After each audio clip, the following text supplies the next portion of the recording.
5 beses naglandfall ang Bagyong Tino ngayong araw. Litong naglandfall pasado launa kaninang hapon sa Iloilo City.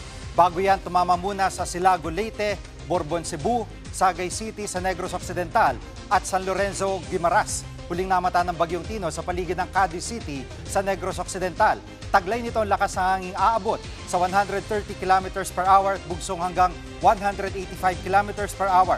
Kumikilos ang bagyo pakanluran sa bilis na 15 km per hour. Patuloy nitong tatahakin ng Panay Island at Sulu Sea. Pagdating ng hating gabi, tatawid ito ng northern part ng Palawan papuntang West Philippine Sea.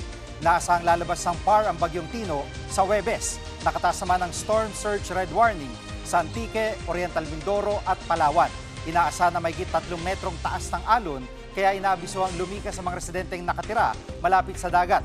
Samantala, isa pang bagyong binabantayan sa labas ng PAR. Inaasahang papasok ito sa PAR sa Biyernes o Sabado. Tatawagin itong Bagyong Uwan. Tutumbukin ito ang Northern Luzon. Mga kapatid, Jig Manikad po. Pagdating sa mahalagang balita sa loob at labas ng bansa, dapat una sa lahat, mag-follow at mag-subscribe na sa social media pages ng News 5.